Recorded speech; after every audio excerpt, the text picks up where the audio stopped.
इस वीडियो में हम NCERT पैटर्न पर आधारित क्लास 10 के मैथमेटिक्स के चैप्टर 12 जिसका नाम है वृत्तों से संबंधित क्षेत्रफल, जिसकी अंग्रेजी होती है एरियाज रिलेटेड टू सर्कल से, के एक्सरसाइज 12.2 के क्वेश्चन नंबर 13 को लर्न करेंगे। तो चलिए देर न करते हुए आते हैं हम एक्सरसाइज 12.2 के क्वेश्चन नंबर 13 पर। क्वेश्चन नंबर 13 में दिया गया है, एक गोल मेज पोज पर 6 समान डिजाइन बने हुए हैं जैसा कि चित्र में है। यदि मेज पोज की त्रिज्या 28 सेंटीमीटर है तो रुपये 0.35 प्रति वर्ग सेंटीमीटर की दर से इन डिजाइनों को बनाने की लागत ज्ञात कीजिए। जहाँ कहीं भी √3 आए वहाँ पे हमें √3 = 1.7 का प्रयोग करना है। आइए हम इसका सलूशन करते हैं। ध्यान दीजिए, ये चित्र दिया गया है, ये एक गोल मेज पोज है, मेज के ऊपर रखने के लिए मेज पोज है। अब ध्यान दीजिए, यहाँ पे जो ये डिजाइन बनी हुई है ठीक उसी के समान ये भी डिजाइन है, ये भी डिजाइन है, ये भी डिजाइन है, ये भी डिजाइन है और ये भी डिजाइन है। ये 6 डिजाइन है, पहला, दूसरा, तीसरा, चौथा, पांचवा, छठवां, जो 6 डिजाइन हैं सभी क्या हैं, ये आपस में समान हैं। और प्रश्न में दिया गया है जो मेज पोज की त्रिज्या है, तो त्रिज्या क्या होती है? वृत्त के केंद्र से वृत्त की परिधि पर उपस्थित बिंदु को मिलाने वाली जो रेखा होती है वही वृत्त की त्रिज्या कहलाती है। वृत्त के केंद्र से वृत्त की परिधि पर उपस्थित बिंदु को मिलाने वाली रेखा वृत्त की त्रिज्या कहलाती है। यहाँ पे प्रश्न दिया गया कि जो मेज पोज की त्रिज्या है वह 28 सेंटीमीटर है, अर्थात ये त्रिज्या भी 28 सेंटीमीटर है, ये त्रिज्या भी 28 सेंटीमीटर है, इसी तरह से ये त्रिज्या भी 28 सेंटीमीटर है, ये वाली त्रिज्या भी 28 सेंटीमीटर है और यहाँ ये त्रिज्या भी हमारे 28 सेंटीमीटर है और ये त्रिज्या भी 28 सेंटीमीटर है, क्योंकि एक ही वृत्त की सभी त्रिज्याएं बराबर होती हैं। गिवन दैट दिया है कि मेज पोज की त्रिज्या = 28 सेंटीमीटर। मेज पोज की त्रिज्या कितनी है? 28 सेंटीमीटर। गोल मेज पोज पर 6 समान डिजाइन बने हुए हैं। ध्यान दीजिए, इस गोल मेज पोज पर 6 समान डिजाइन, अर्थात ये डिजाइन, ये डिजाइन, ये डिजाइन, ये डिजाइन, ये डिजाइन और ये डिजाइन, ये क्या है? समान डिजाइन बने हुए हैं।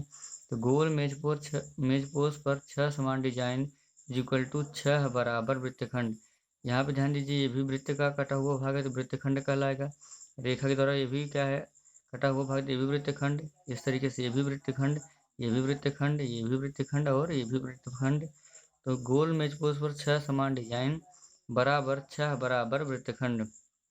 त्रिज्याओं और वृत्तखंडों से मिलकर 6 समान त्रिज्यखंड बने हैं। अब ध्यान दीजिए, यहाँ पर 2 त्रिज्याएं हो गई और ये जो वृत्तखंड है इसका यहाँ पे एक चाप है, तो 2 त्रिज्याओं और एक चाप को मिला करके एक त्रिज्यखंड का निर्माण होता है। तो त्रिज्याओं और वृत्तखंडों से मिलकर 6 समान त्रिज्यखंड भी हैं। यहाँ पे 2 त्रिज्या, पहली त्रिज्या और दूसरी त्रिज्या और एक चाप, यहाँ ये क्या है? पहला त्रिज्यखंड है।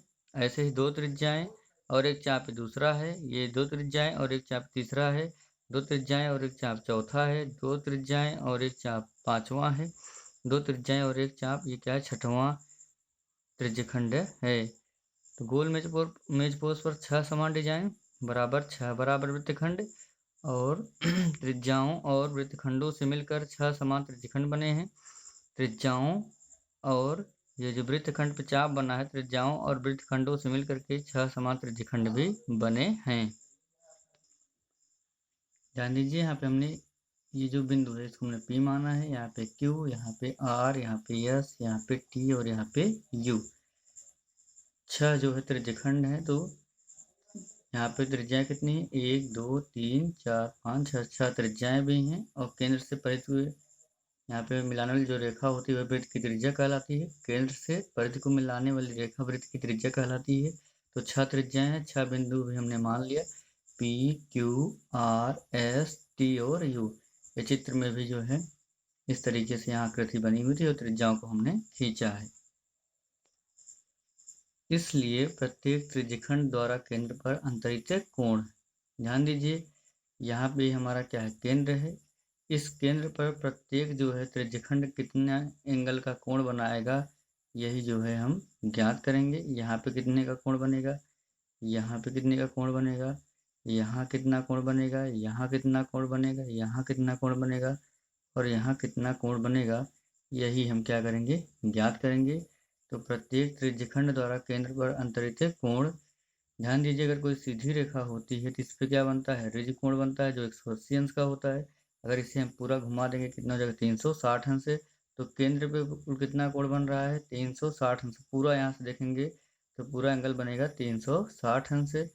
और यहाँ पे कितने त्रिज्यखंड हैं, 6 हैं, तो हमारा हो जाएगा यहाँ से 360 अंश से। और इस पूरे 360 अंश के कोण को कितने त्रिज्यखंडों ने बांटा है, तो 6, 1 2 3 4 5 और 6 अपान कर देंगे हम 6। अब 6 जा हो जाएगा हमारा 36 और 0 है तो कितना हो जाएगा हमारा 60 डिग्री। अर्थात ये कोण भी 60 डिग्री का, ये कोण भी 60 डिग्री का, ये कोण भी 60 डिग्री का होगा, ये कोण भी 60 डिग्री का होगा, ये कोण भी 60 डिग्री का होगा और ये कोण भी होगा 60 डिग्री का ही। इस तरह से प्रत्येक त्रिज्यखंड केंद्र पर 60 डिग्री का एंगल बनाएगा। ये त्रिज्यखंड भी 60 डिग्री का एंगल बना रहा है, ये त्रिज्यखंड भी 60 डिग्री का एंगल बना रहा है केंद्र पर, ये त्रिज्यखंड भी 60 डिग्री का एंगल बना रहा है। इस तरीके से ये भी और ये भी सभी त्रिज्यखंड केंद्र पर 60 डिग्री का कोण बना रहे हैं। अब हम आगे चलेंगे तो त्रिज्यखंड CUVP का क्षेत्रफल, सभी त्रिज्यखंड बराबर हैं। यहाँ हमने मान लिया त्रिज्यखंड CU, यहाँ पे पॉइंट कर लिया हमने B चाप के लिए। तो त्रिज्यखंड CUVP का क्षेत्रफल, त्रिज्यखंड CUVP का क्षेत्रफल, त्रिज्यखंड का क्षेत्रफल ज्ञात करने के लिए फार्मूला होता है θ/360 degree into pi r square. यहाँ थीटा के स्थान पे हम रखेंगे 60 डिग्री, क्योंकि यहाँ पे त्रिज्यखंड द्वारा केंद्र पर अंतरित कोण कितना है, 60 डिग्री। तो इस थीटा के स्थान पे हम रखेंगे 60 डिग्री, हमारा हो जाएगा 60 डिग्री। और यहाँ अपान ये नीचे हो जाएगा हमारा 360 डिग्री इंटू पाई, तो पाई का मान होता है 22/7 इंटू आर क्या है, त्रिज्या है। तो सभी त्रिज्या कितनी सेंटीमीटर थी, 28 सेंटीमीटर। त्रिज्या कितनी थी, 28 सेंटीमीटर की। ये भी और ये भी और ये भी और ये भी सभी कितने सेंटीमीटर, 28 सेंटीमीटर। यहाँ लिखेंगे हम 28 सेंटीमीटर। आर का स्क्वायर, इसका भी हो जाएगा होल स्क्वायर। यहाँ से हम चलेंगे आगे। अब ध्यान दीजिए इस 0 से ये 0 कैंसिल हो जाएगा, 6 के 6 और 6 के 36, यहाँ बचेगा 1/6 इंटू ये हो जाएगा हमारा 22/7, इसे लिख लेंगे, इंटू ये हो जाएगा हमारा 28 सेंटीमीटर, क्योंकि यहाँ पे 2 बार है। 28 सेंटीमीटर इंटू 28 सेंटीमीटर। 7 से कट करेंगे, 7 1 जा 7, 7 4 जा 28 और ये 2 से कटेगा, 2 3 जा 6, 2 1 जा 2, 2 1 जा 2। तो यहाँ से हमारा बचेगा, हम करेंगे इक्वल टू, तो ऊपर हमारा क्या बचा, 1 का 11 करेगा, 1 11 1 जा 11, तो 11 इंटू 4 और इंटू 28 सेंटीमीटर ओवरऑल अपान यहाँ पे बचा 3 इक्वल टू करेंगे हम यहाँ से 11 4 जा 44 सेंटीमीटर इंटू, क्योंकि यहाँ से 4 ये था सेंटीमीटर था, तो यहाँ से हो जाएगा 11 4 जा 44 सेंटीमीटर इंटू ये हमारा 28 सेंटीमीटर अपान ये हो जाएगा हमारा 3। जब हम इसे सॉल्व करेंगे तो सॉल्व करने के बाद हमारी वैल्यू आ जाएगी, 1232/3 सेंटीमीटर स्क्वायर। अब हम चलेंगे त्रिभुज CPQ में। ये CUVP हम ले लिए थे, अब चाहे हम सी यू पी को ही लेते त्रिभुज को, तो यहाँ पे सभी एंगल कितने के बने थे, 60 अंश के, क्योंकि 360 में हमने किससे डिवाइड किया था, 60 6 से, तो 360 को हमने 6 से डिवाइड किया था, तो प्रत्येक के कोण यहाँ भी 60 अंश आया था, यहाँ भी 60 अंश, यहाँ भी 60 अंश, और इस तरीके से छह जो है त्रिज्यखंड केंद्र पर 60 डिग्री का एंगल बना रहे थे। तो त्रिभुज सी पी क्यू में चले, चाहे हम सी क्यू आर में चलें, चाहे सी आर एस में चलें, कोई भी त्रिभुज हम ले सकते हैं। तो त्रिभुज सी पी क्यू में यहाँ पे हम ध्यान देंगे तो सी पी त्रिज्या जो है वो सी क्यू त्रिज्या के बराबर होगी। C P is equal to C Q, C P त्रिज्या सी क्यू त्रिज्या के बराबर होगी।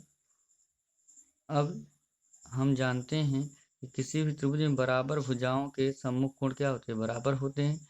यहाँ से सी पी के संलग्न कौन सा कोण है, सी पी क्यू, तो कोण लिखेंगे यहाँ हम C P Q is equal to कोण सी क्यू पी, कोण सी क्यू पी।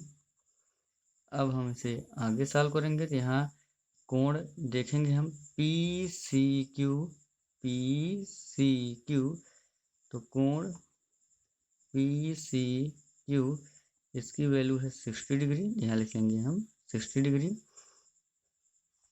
अब हम जानते हैं त्रिभुज के तीनों अंतः कोणों का योग 180 अंश होता है, अर्थात ये कोण और ये कोण तीनों मिलाकर कितने होंगे, 180 अंश के। तो कोण यहाँ से हमारा सी पी क्यू, कोण सी पी क्यू प्लस कोण सी क्यू पी, पहले सी पी क्यू लिया, इसके बाद लिखेंगे सी क्यू पी, कोण सी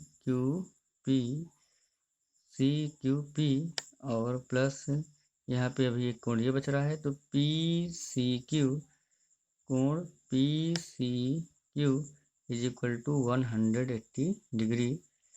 अब यहाँ से देखेंगे तो सी पी क्यू बराबर सी क्यू पी है, या सी क्यू पी बराबर सी पी क्यू होगा, तो हम इस सी क्यू पी को सी पी क्यू लिख सकते हैं। तो हमारा हो जाएगा कोण सी पी क्यू, इसे ऐसे लिखेंगे, प्लस सी क्यू पी, तो सी क्यू पी की जगह लिखेंगे हम कोण सी पी क्यू, कोण सी पी क्यू प्लस, अब पी सी क्यू की वैल्यू यहाँ कितनी है, 60 डिग्री, पी सी क्यू की वैल्यू है 60 डिग्री, तो 60 degree is equal to 180 degree.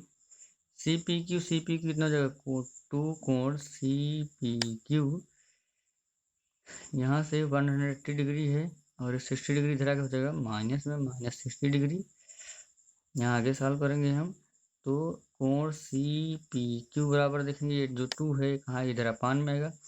अब 180 डिग्री में से जब हम 60 डिग्री को माइनस करेंगे हमारी वैल्यू आ जाएगी 120 डिग्री, और यहाँ से 2 कहाँ आएगा, अपान में, तो यहाँ 2 लिखेंगे ये, तो क्या आ जाएगा, कोण सी पी क्यू बराबर, अब इसे हम कट करेंगे तो 2 6 जा 12, तो हमारा हो जाएगा कोण C P Q equal to 60 degree. अब देख रहे हैं तो सी पी किसके बराबर है, सी क्यू पी के, सी पी क्यू किसके बराबर है, सी क्यू पी के, तो सी पी क्यू बराबर 60 डिग्री बराबर कोण कौन सा आपका, सी क्यू पी। अब यहाँ पे हम देख रहे हैं सी पी क्यू, तो सी पी क्यू इसकी वैल्यू आ गई 60 डिग्री, और सी क्यू पी, तो सी क्यू पी की वैल्यू कितनी आ गई, 60 डिग्री, यहाँ भी 60 डिग्री, यहाँ भी 60 डिग्री, यहाँ भी 60 डिग्री। तो हम जानते हैं कि जो समबाहु त्रिभुज होता है उसका प्रत्येक कोण 60 अंश का होता है। इस प्रकार से त्रिभुज सी पी क्यू एक समबाहु त्रिभुज है। त्रिभुज सी पी क्यू एक क्या है, समबाहु, क्योंकि इसका प्रत्येक कोण कितने अंश का है, 60 अंश का है। इसलिए समबाहु त्रिभुज सी पी क्यू का क्षेत्रफल, समबाहु त्रिभुज सी पी क्यू का क्षेत्रफल, तो समबाहु त्रिभुज का क्षेत्रफल ज्ञात करने के लिए फार्मूला होता है √3/4 इंटू भुजा स्क्वायर। अब यहाँ से हम आगे का सॉल्व करेंगे तो √3 रहने देंगे, /4, और यहाँ पे भुजा, तो यहाँ पे जो भुजाएं हैं समबाहु त्रिभुज कितने सेंटीमीटर की 28 सेंटीमीटर की त्रिज्या थी, कितनी थी 28 सेंटीमीटर।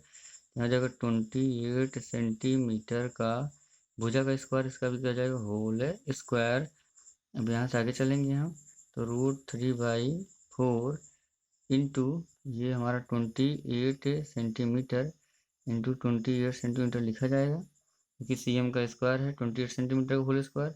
अब इसे काटेंगे हम, तो 4 × 1 = 4, 4 से 1 = 28, तो ये हमारा हो जाएगा 7 के इसमें गुणा करेंगे, 7 × 8 = 56 और 7 × 2 = 14, 14 और 5 हो जाएगा हमारा 19, तो 196 और ये √3, 196 √3, तो यहाँ से 196 और √3 के लिए हमें वैल्यू लिखने के लिए कहा गया था कि 1.7, जहाँ भी √3 लिखे वहाँ पे 1.7 लिखना है।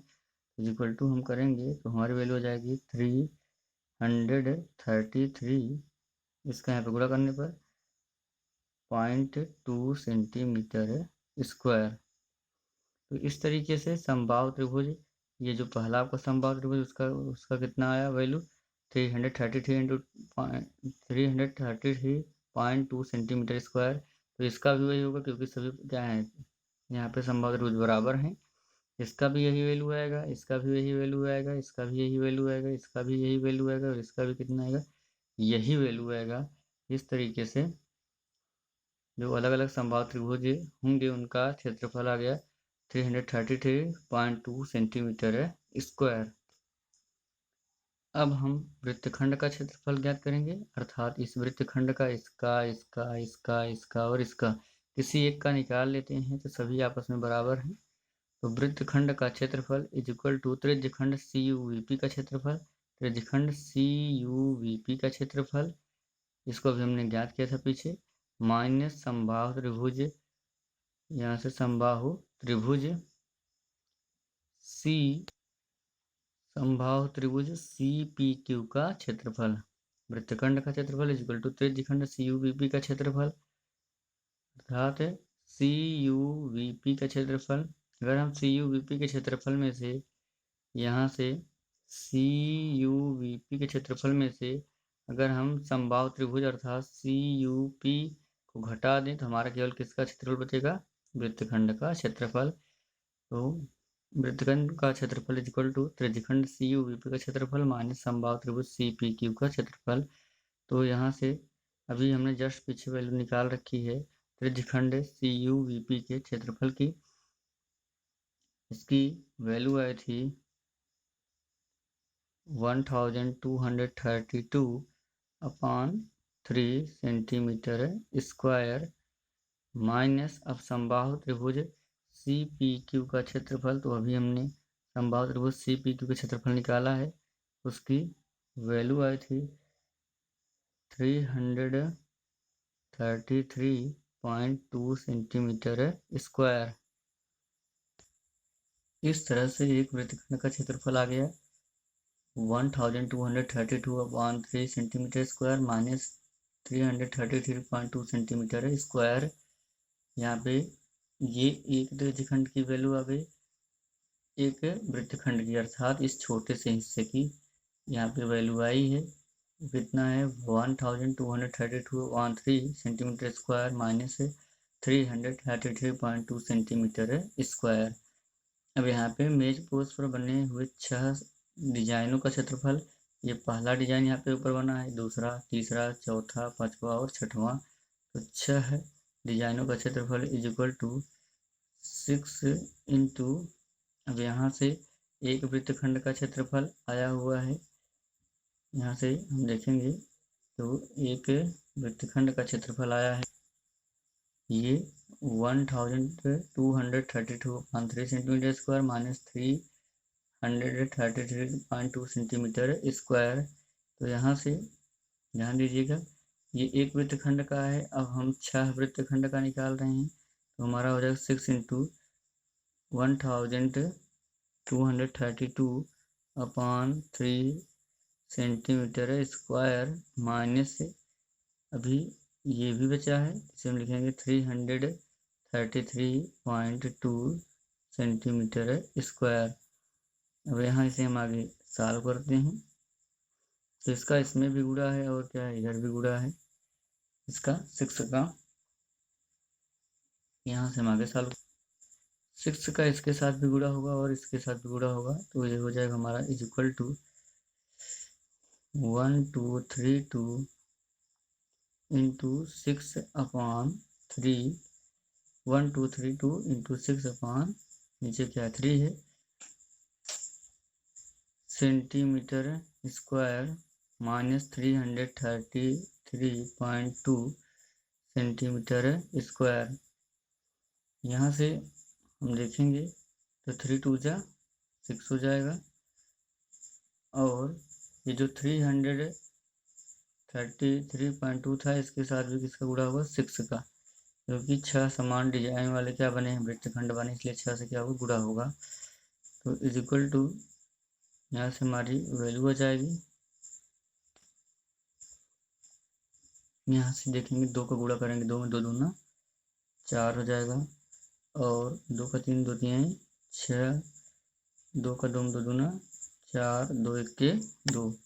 यहाँ पे जब हमने क्या किया, इसे 2 से मल्टीपल किया 1232 में, हमारी वैल्यू आए 2464। यहाँ पे माइनस, अब इसमें भी क्या कर रहे हैं 6 से गुणा कर रहे हैं, तो 6 2 जा 12 होगा, 12 की यहाँ लिखेंगे हम 2 कैरी 1, और यहाँ पे लगा देंगे पॉइंट, और 6 12 हुआ कैरी 1 गया, 6 3 जा 18 और 1 हो जाएगा 19। इसी तरीके से 6 3 जा 18 हो जाएगा हमारा 19, 6 3 जा 18 हो जाएगा हमारा 19। जब क्या करेंगे हम इतने में से इसको घटाएंगे तो हमारी ये 9 है, ध्यान दीजिएगा 1999। यहाँ से जब इसे हम घटाएंगे तो हमारी वैल्यू आ जाएगी 464.8 सेंटीमीटर स्क्वायर। यहाँ पे इसमें घटाने पे आ जाएगा 464.8 सेंटीमीटर स्क्वायर। इस तरीके से 6 जो समान डिजाइन थे सभी का क्षेत्रफल आया 464.8 सेंटीमीटर स्क्वायर। 464.8 सेंटीमीटर स्क्वायर पूरे जो 6 त्रिज्यखंड है सभी की वैल्यू मिला करके आई है। ध्यान दीजिए प्रश्न में दिया गया था कि 1 सेंटीमीटर स्क्वायर डिजाइन बनाने में लागत आएगी 0.35 रुपये। 1 सेंटीमीटर स्क्वायर डिजाइन बनाने में लागत प्रश्न में दिया भी गया था 0.35 रुपये। तो डिजाइन बनाने में कुल लागत, ये यहाँ पे किसी एक का आया हुआ है कि 1 सेंटीमीटर डिजाइन बनाने में लागत है, ये एक का दिया गया था कितना था 0.35। प्रश्न में दिया था कि 1 सेंटीमीटर डिजाइन बनाने में लागत कितनी आएगी 0.35 रुपये। तो डिजाइन बनाने में लागत पूरी डिजाइन, यहाँ पे लिखेंगे पूरी डिजाइन बनाने में लागत है, तो यहाँ से इज इक्वल टू करेंगे हम। तो यहाँ पे हम देखेंगे पूरी डिजाइन बनाने में लागत है, तो पूरा क्षेत्रफल है 464.8 सेंटीमीटर स्क्वायर, और इंटू कर देंगे हम रुपए से। तो रुपए कितना लग रहा है 1 वर्ग सेंटीमीटर के लिए 0.35 रुपए। जब यहाँ से हम फाइनली मल्टीपल करेंगे तो गुणा करने के बाद हमारी वैल्यू आ जाएगी 162.68 रुपये। इस तरीके से यहाँ पे जो 6 वृत्तखंड 1 2 3 4 5 और 6, इन सभी को बनाने में लागत आएगी 162.68 रुपये की, 162.68 की। इस तरीके से आशा करता हूँ कि आपको ये मेरा वीडियो पसंद आया होगा। अगर आपको ये मेरा वीडियो पसंद आया हो तो आप इस वीडियो को लाइक ज़रूर कीजिएगा, और आप कमेंट करना बिल्कुल न भूलिएगा कि आपको ये मेरा वीडियो कैसा लगा। इसके अलावा मेरा आपसे विनम्र निवेदन, अगर आप मेरे चैनल पर नए हो तो आप इस चैनल को सब्सक्राइब कर लीजिए। जैसे ही आप सब्सक्राइब करते हैं, सब्सक्राइब बगल में बेल आइकन दिखे उसे प्रेस करना है, दबाना बिल्कुल न भूलिएगा। इससे पहले मैंने NCERT पैटर्न पर आधारित क्लास 10 के मैथमेटिक्स के चैप्टर 8, चैप्टर 9 और चैप्टर 10 को भी मैंने पढ़ा रखा है। अगर आपने उन वीडियोज़ को नहीं देखा है तो आप कृपया मेरे चैनल को सब्सक्राइब कर लीजिए। सब्सक्राइब करने के बाद आपको वो वीडियोज मेरे वीडियोज बॉक्स में आसानी से देखने के लिए मिल जाएंगे। और इसके अलावा हम देखते हैं कि जो समांतर रेखाखंड पहला, दूसरा, तीसरा, चौथा, पांचवा और छठवां, इनको बनाने में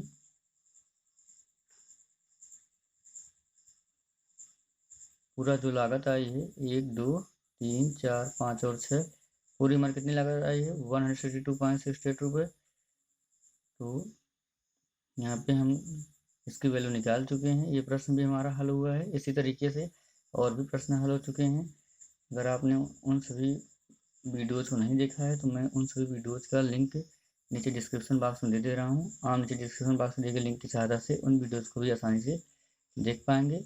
और आप मेरे चैनल को सब्सक्राइब जरूर कर लीजिएगा। कमेंट करना बिल्कुल न भूलिएगा कि आपको मेरा वीडियो कैसा लगा। और जितनी भी वीडियोज अभी मैंने चैप्टर 12 पर अपलोड कर रखे हैं, अगर आपने उन वीडियोज़ को नहीं देखा है तो मैं उन वीडियोज़ का लिंक नीचे डिस्क्रिप्शन बॉक्स में दे रहा हूँ। आप नीचे डिस्क्रिप्शन बॉक्स में दिए गए लिंक की सहायता से उन वीडियोज़ को आसानी से देख पाएंगे। इसी के साथ thanks for watching my videos.